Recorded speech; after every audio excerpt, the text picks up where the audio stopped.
Well, that was weird timing. Super weird timing. Interesting start to this show. Let's roll.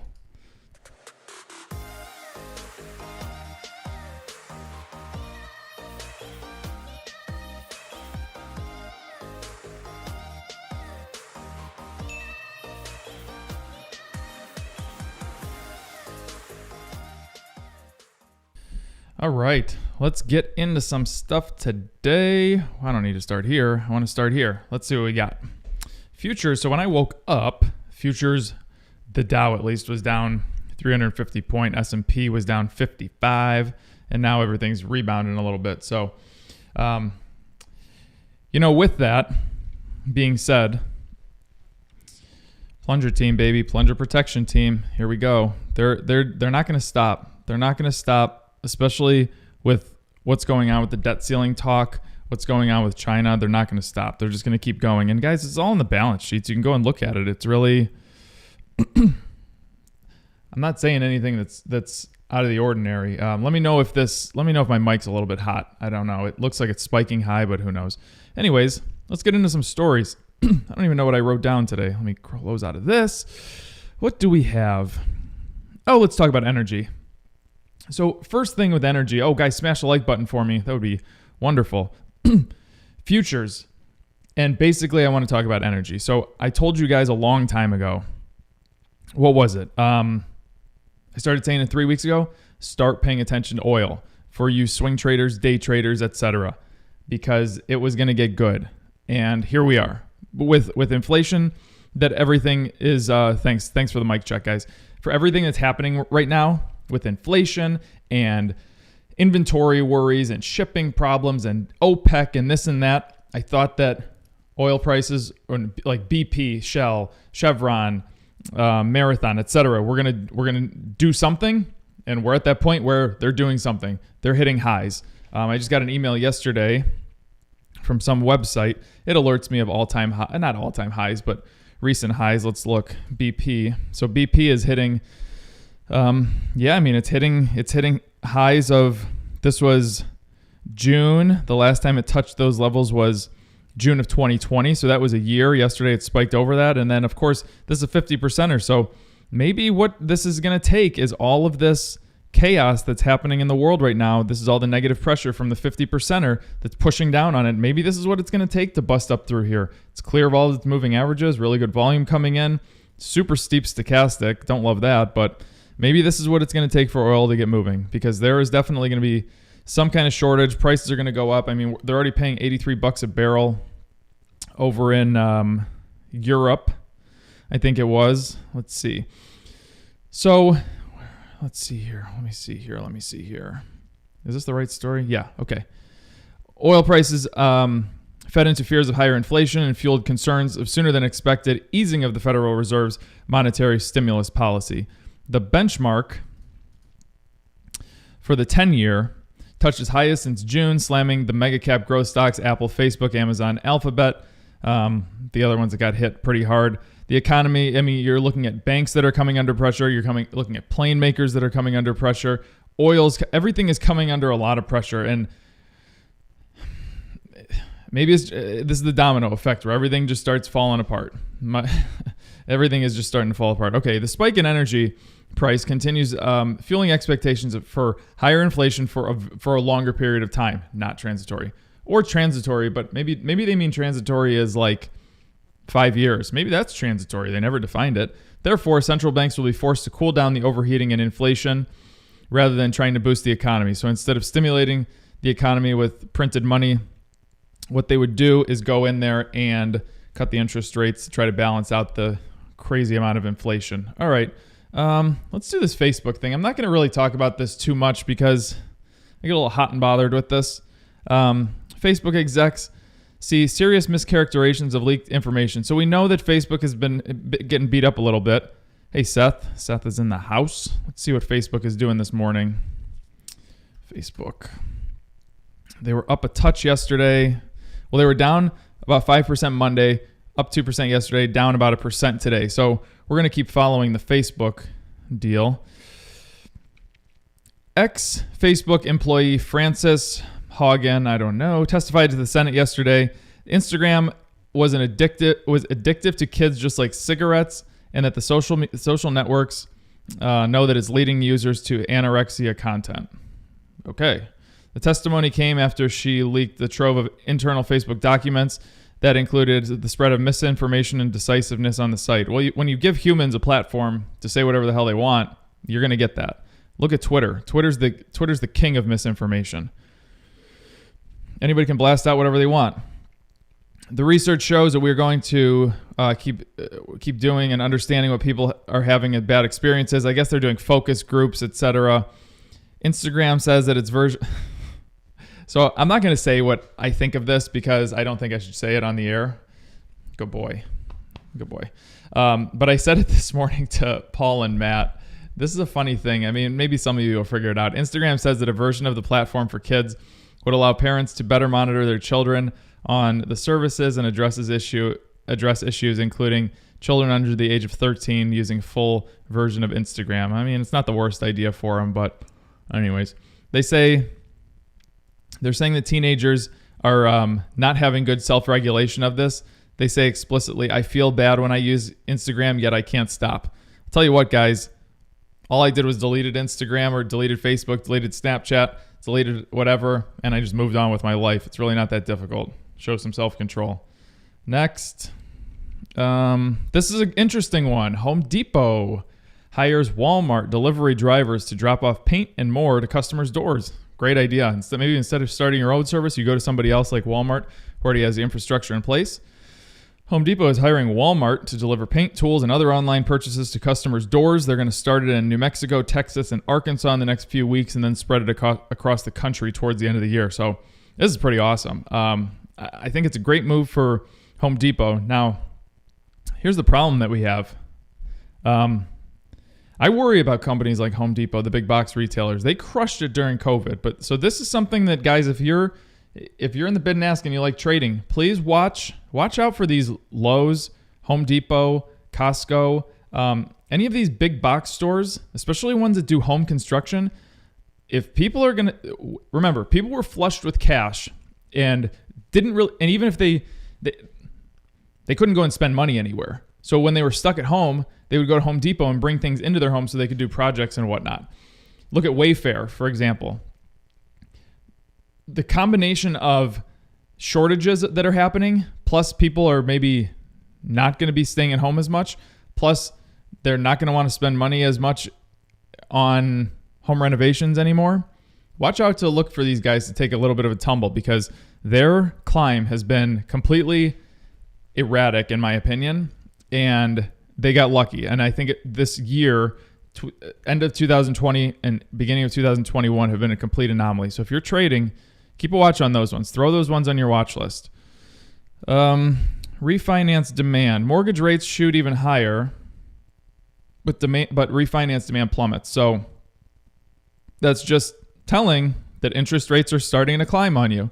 As soon as you get interest rates climbing, people are not going to be as interested in refinancing. Refinance demand, which is especially sensitive to weekly interest rate movements, fell to the lowest level in 3 months, down 10% last week compared to the previous week. The volume was 16% lower than the same week 1 year ago. Last year was an anomaly. Higher rates are reducing borrowers' incentive to refinance. Total application volume fell nearly 7% last week compared to the previous week, and that's just in mortgage rates. But remember, with the lack of demand / the incredible prices that we're seeing in homes, you're going to get that. So that's no surprise. But the refi thing is actually quite surprising. My wife works at Lowe's, and big trouble getting some paints. Yeah, you know what? I just recently painted my new house, and there was a specific color that I wanted, and I had to go to 2 separate Sherwin-Williams stores because there is a paint shortage going on, and it has to do with supply issues of the base of the paints. So here's a good one. It's a real shame the way the SEC is regulating crypto, says SEC Commissioner. The Commissioner, Hester Pierce, affectionately dubbed the Crypto Mom, this lady right here. It's disconcerting for me that for 3 years now I've been asking for regulatory clarity and we can't seem to provide any. She said, I think this is really becoming a huge barrier to the industry, being able to develop in a way that's safe, but also in a way that allows innovation to happen. And it's a real shame to me that we are not just taking up a mantle as regulators develop a framework. If I know anything about this is disruptive AF. That's all I know.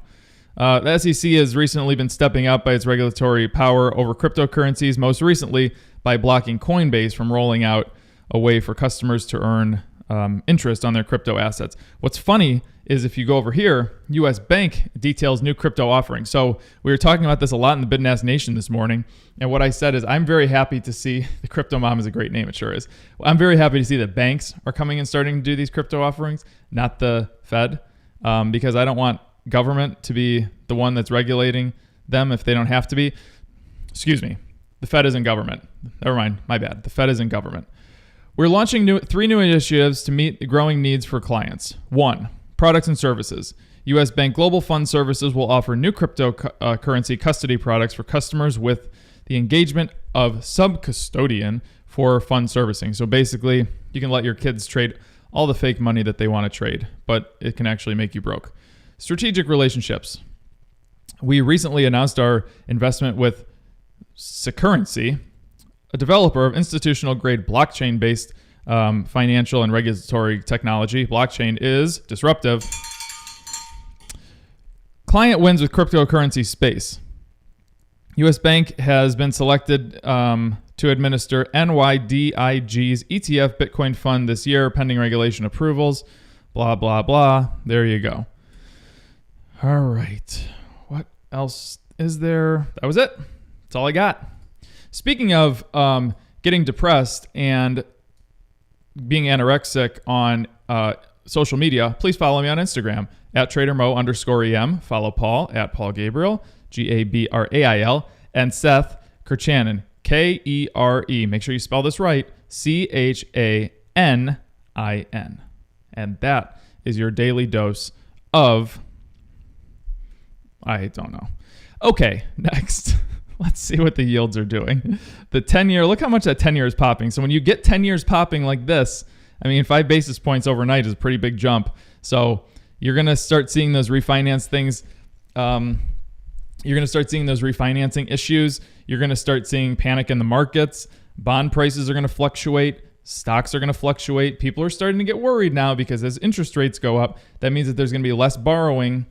So when you see interest rates start to climb, that's when you start seeing big tech sell-offs, because tech companies are the ones that borrow the most money.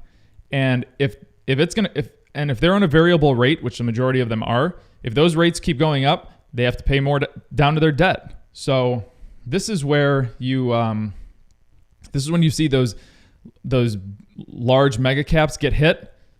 It's in these instances when you start seeing rates climb. So that's why I check the yields every day. When you see these yields climbing, you kind of get a foreshadowing into what's happening. And as this 10-year climbs, the tech companies they're in some trouble. They've made their bed, lay in it. What do we have? Anything else? Conagra reports tomorrow before the bell. That's it. Guys, if you want to join, we have the tiers. So if you want to join and get all of our software and Discord access, $28 per month will get you that. The 8 pillars, the stock analyzer tool, the retirement calculator, etc. If you want to join the Bid and Ask Nation with me, $78 a month gets you that. Employed Trader Series, all the software, of course, access to me. I do weekly, daily chats with you in the Discord. And not only that, on Saturday, I don't know what time yet. I'm going to let you know either today or tomorrow if you're in the Bid and Ask. I'm going to do a Saturday seminar because I was supposed to do it Friday in my mind, but then we have book club on Friday. So book club is at 10:30 on Friday, chapters 5, 6, and 7 of Psychology of Money. So I am going to move it to Saturday. I'll let you know what time. I'm going to try to make it convenient for those of you that are overseas, and so everybody can participate, even though it will be recorded. If you want to do a one-on-one trading session with me, I have one at 11 a.m. today. $750 gets you that. That was a terrible box. Talk about trading, talk about options, talk about whatever you want to talk about, but mostly I would like to focus on trading. And if you are new to this, we can get you situated in a good way.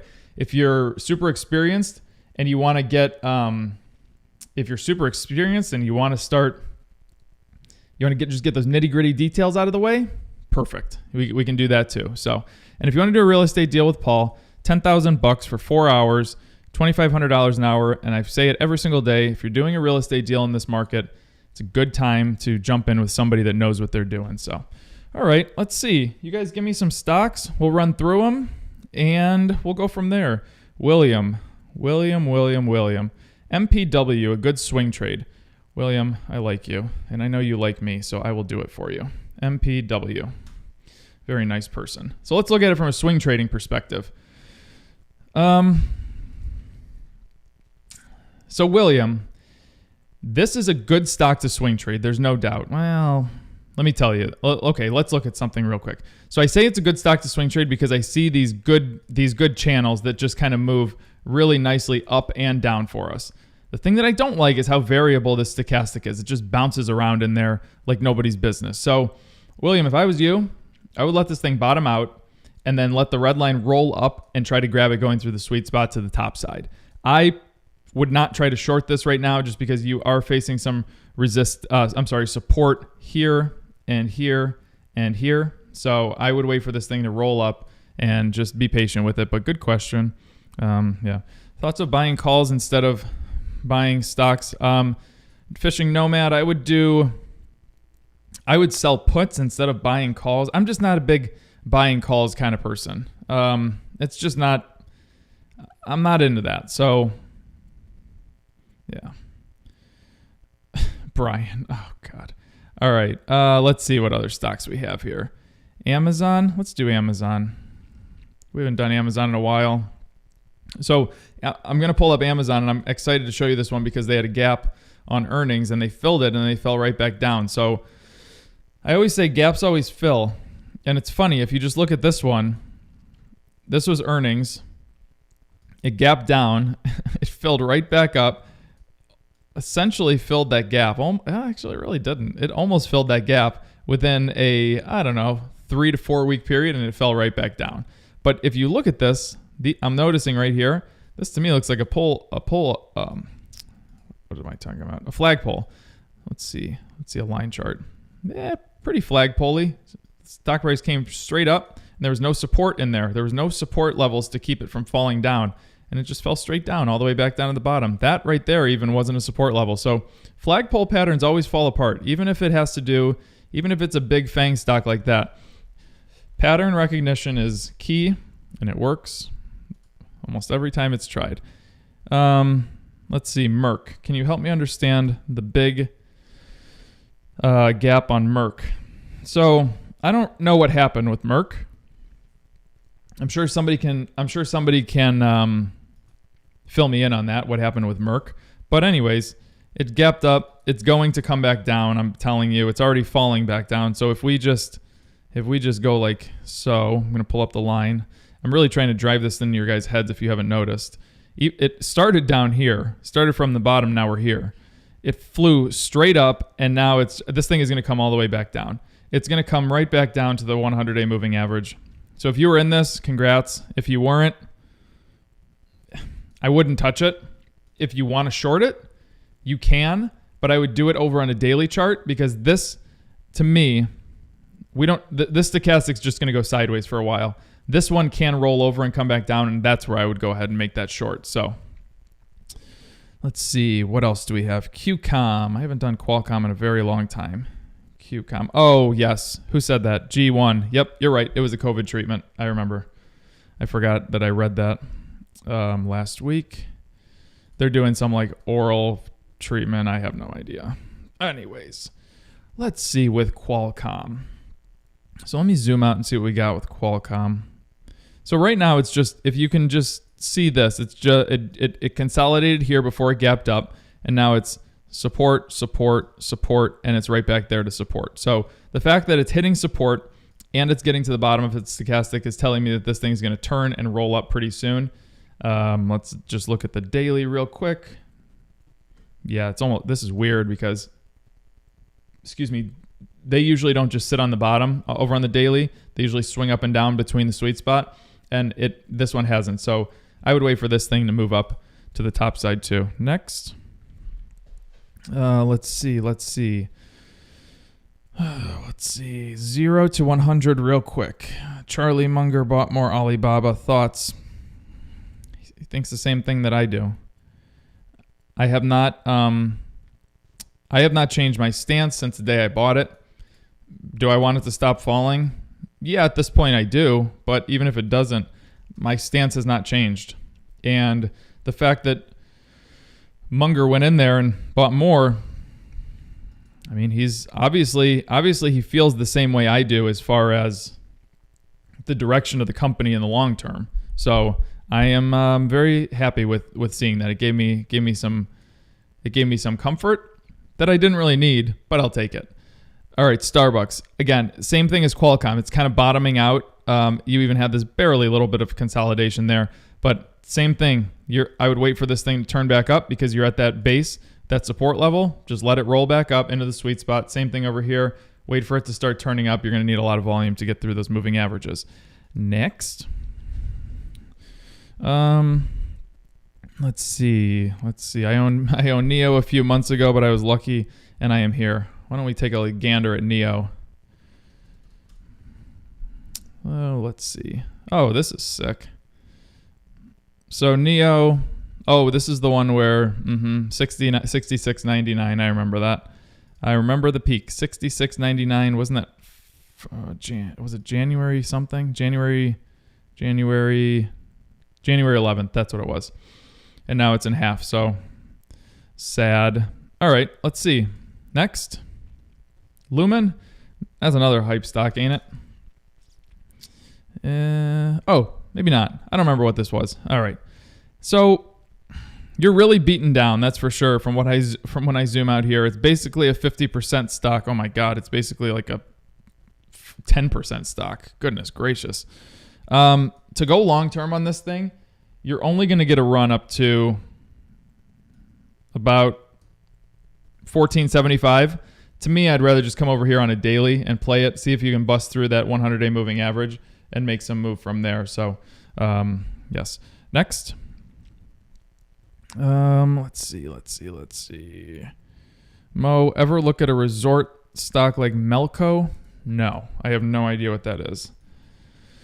Melco Resorts, MLCO. Why don't we see? So these ones are interesting because not only have they been just smoked, but they're also, I'm assuming they have very, very high levels of debt. Not that it matters for this, but my point is that they were going to have a very difficult time getting going. So let's see. This is the high. This is the low. No, we're going too far back. Hold on a second. Let me go a year. Okay, so basically the same thing. There's your high. Here's your low. You're at it. And let's draw the middle ground in there right there. So you can see that it kind of peaked back up there in September, early September. Couldn't do it. But, you're going to struggle with this one. I wouldn't do something. To me, I just find another stock or do it from a daily perspective. Mo, do you think AMPY? Yep. I do think this one will be a good one. So this is the oil spill stock that I talked about yesterday. It fell like 50% or something from the oil spill in California. So what I personally think, it's crazy.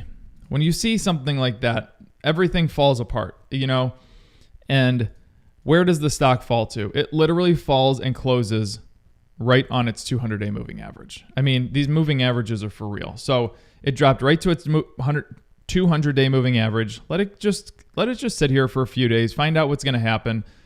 If you want to go short, don't short it until you drop below this wick. But even then, I guarantee you can't short this thing. I bet it's hard to borrow. So if you are trading on, say, a Schwab platform, when you go to input your trade, you're short. It's gonna probably say you can't do it unless you call. And if you are using Street Smart Edge for your 15-minute chart, you can tell that a stock is hard to borrow because it just says hard to borrow. So I don't think that I would. I don't even think I would bother. Unless you really are like inclined to short it, you're gonna have to call Schwab or your brokerage, and you're gonna pay an exorbitant interest rate on it. But I don't know, guys. Smash the like button for me. You know what? Speaking of that, I will smash my own like button. Boeing. Let's look at Boeing. I love Boeing. So Boeing is getting going. So if anybody is in the bid and ask watching this, which I know you are, please tag me and just write Boeing because this is looking really good.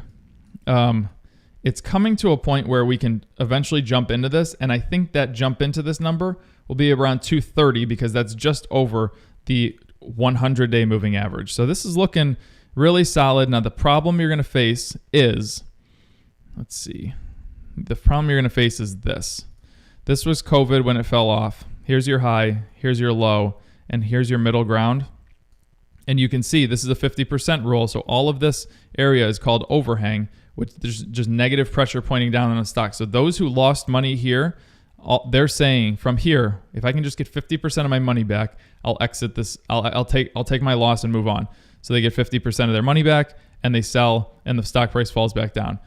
The people that didn't sell here, they're saying, all right, next time I'm going to do it. Gets up to 50%, falls right back down. These people, a little bit higher, they're going to say, oh, if I can just make a little bit more, I'll be happy. So they get a good run and then take their profits, falls right back down. And that's why 50% is so powerful. So you need excellent news to come out for a very long period of time. But this one is going to be very difficult because you're not going to get much of a run anytime soon over 260 or 280, especially with all that negative sentiment coming out about airlines, COVID, etc. etc., etc. All right. Okay. Anybody have any thoughts on GEO or FITB? So GEO was the dividend trap. It was very obvious dividend trap, and turned out that it was a dividend trap. So look how beaten down this thing is. I mean, what date do we have here? 17. Why don't we just go to 20? Yeah, I mean, let's start it here. Even if we start it right here, it's still a 50%er because you have your high up here, your low down here after the dividend trap issue, and here's your middle ground. So you can see that this is really struggling. So next, Raytheon. Simon, good one. Raytheon, I love them. RTX. All right. So here's a good example of a stock that got out of the 50% area. So this was 50%. Here's your low. Here's your middle ground. And you can see that it took several months for it to break out, but eventually it broke out, and now Raytheon is back and doing good things. The trend, you know what? Let me zoom in here just a touch more. So Simon, I don't like how steep this is. I would like to see a red line that's a little bit more gradual like that, followed by the yellow down here. But yeah, I don't love how steep that is. You just have to be very careful, especially with that long wick yesterday. This thing could pull right back down on you pretty hard. So be careful there. But other than that, if you can just let it, if that thing can smooth out a little bit, you are on a really good roll. I really like the way that thing's looking. Next. BTI is a dividend trap. Well, I can't look right now. Well, I suppose I can, but I'm not going to. This I remember. Okay, now I remember doing this on a live stream with you guys or something. What was it? Yeah, 8.5%. I can't remember if they have the cash to support it. But if you're going to say it's a dividend trap, I mean, it would just mean that they don't have the cash to support it. So, all right. Next, United Airlines, UAL. Let's see what United is up to these days. Yeah, UAL is looking good. So this is going to be a 50% or two if I remember correctly. Yep, let's date it back to COVID. And here's your high, here's your low, here's your middle ground. You're pretty much stuck right at it, with the exception of you had the same thing. Fall, try to rebound, fall, take your profit. Those people get 50% of their money back, runs right up again, get it up here again, and here we are back down in the $50 range. So the good thing is you're over 100 and 200-day moving average, which is great. Don't like how steep that is again, just like Raytheon, but keep an eye on it. It's actually looking pretty decent. All right, so the market opens in 45 seconds. Let's see here. Are there courses in the bid and ask to learn more about this stuff? Wolfarius, absolutely. There's a Trading 101 series. There's all the seminars that I've ever done. There's shorting seminars. There's when to buy, when to sell. There's Paul and I have done a futures one. There's a lot of different documented information there that you get access to. Yeah. BTI is not a trap. They have enough cash to support it. Okay, BTI is not a trap. I don't know. Let's see. Give me one more stock. I'm gonna do Starbucks because I want to do it, and then you guys give me one more stock, and I'll roll with it, and we'll go from there. So right now they're just incredibly beaten down. The good thing is they're holding these different support levels, so I could see them getting to the bottom and turning back up, and they're holding their 200 nicely. But aside from that, I'm okay. I'm okay with it. Let's see here. VOO or SPY. I'm cool with either one. I own SPY. All my retirement account is 100% in SPY. So is my brother's. I just throw it in there and let it roll. That's it. Market is open. Let's see where the market's at right now before we get off of here. The market is down. Okay, a little under 1%. So XOM, let's do it. XOM, finish off with some oil. XOM. All right, so why don't I look at BP too? So if you start running through these, I'm going to RDS, Royal Dutch Shell. Okay, what else? What's another one? CVX, Chevron. Yep, so they're all looking the same.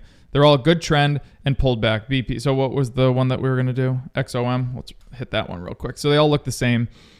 Sectors always look the same. So most always look the same, I should say. So this one is looking fine. Just let the yellow line get into the sweet spot. I wouldn't worry about this little blip today. No big deal. It's holding over the 100. They're probably all holding the 100. So just keep rolling with it. They've had an incredible run. They're likely going to pull back. Why don't we see what we have here? Do we have flagpoles? No. Okay. So the good thing about this is it ran up. Yes. That's not good. But it had a true pullback in here. That's great. And it's pulling back again today. That's great. So what we're doing right now is we're creating these. We had a flagpole, pulled back, stopped, went up again, pulled back again, stopped. So hopefully this is creating these W formations with higher lows, and we're going to have a really nice run on similar stocks. So let me pull up BP. I'm not even going to change my drawing, and you're really seeing similar but not as good. So you had that pole vault. You had a little bit of a pullback in there. We're getting on today. So hopefully we have the same thing. I want to see up, up, pull back, up, pull back, up, pull back, etc. Higher lows. Move on your way to riches beyond your wildest dreams. That is all for today. You guys have a great one. I am going to see you 23 and a half hours. Don't forget, guys, book club Friday, 10:30. Read chapters 5, 6, and 7 of The Psychology of Money. If you don't read the book, if you don't have the book, whatever, just come to it. Paul and I talk about mindset. It's a very, very mindset-based conversation, and it will definitely benefit you to listen to it. So thanks, guys. Have a wonderful day.